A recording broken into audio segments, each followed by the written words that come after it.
We're talking to Congressman Ron Paul about how he thinks Barack Obama is doing and other burning issues concerning the United States and the rest of the world.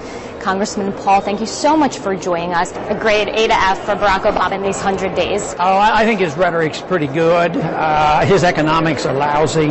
I think his rhetoric on foreign policy is helpful, but it remains to be seen because he actually increased the DOD budget by 9%, so he can't be very sincere about really bringing our troops home. And I think with the violence escalating in Iraq, he's not going to be able to fulfill his promises, although I think his tone is much better, and I think that's beneficial. It seems that some of Barack Obama's economic policies have kind of divided the nation, and now there's talk of secession. I'm speaking, of course, about Governor Rick Perry's recent remarks that Texas might secede from the Union. What do you think about those statements, and is this at all likely to happen?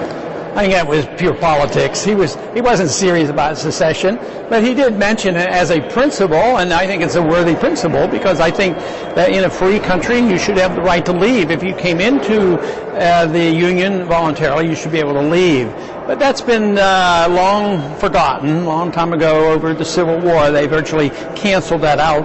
But I support the principle that you should. In the United States, I think endorses the principle because that's how we formed our country. We essentially seceded from England. And we've been delighted with the secession of the republics around Russia.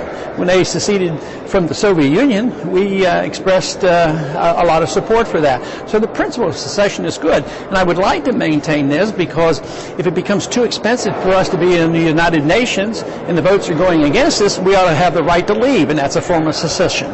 What do you think about the reaction, especially from the liberal media, calling him a traitor, using inappropriate remarks sometimes? What do you think about that reaction?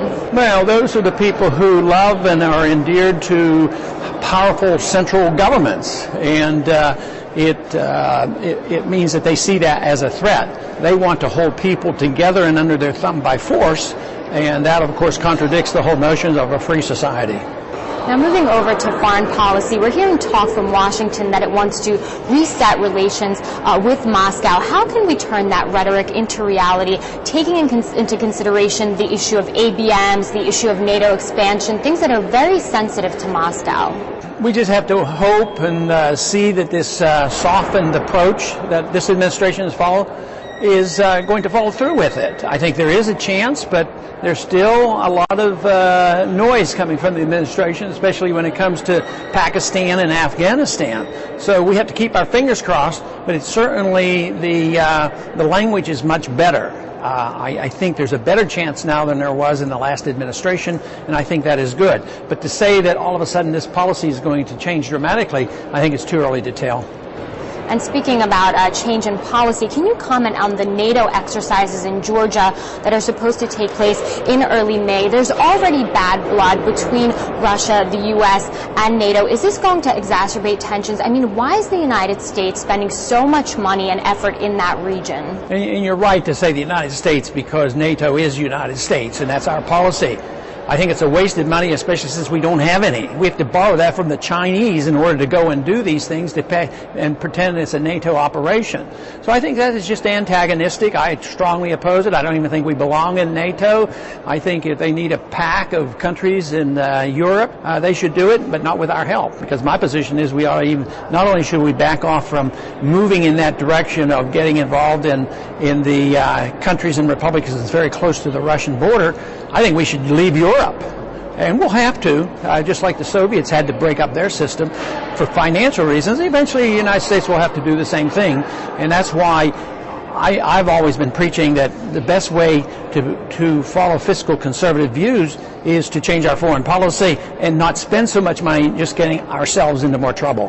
Now, another burning issue in foreign policy right now, the issue of pirates really coming to the forefront recently.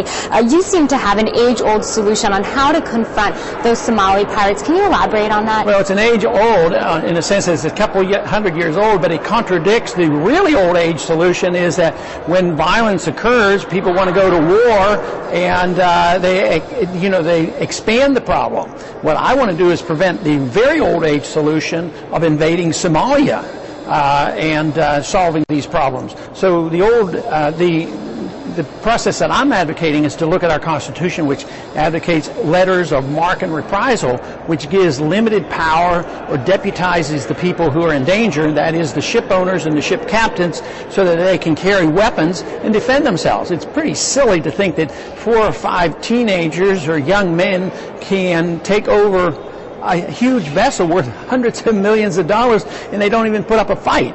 That's what we used to do for terrorists taking over our airplanes. If it was a hijacking, the pilots were not allowed to have guns and you weren't allowed to resist. And look what it led to. Same way with these ships. They should have at least a sanction. The government said, yes, you are allowed. It's up to you to defend yourselves. Don't depend on the United States Navy to patrol every ocean lane in the world. That's impossible. We can't do it practically.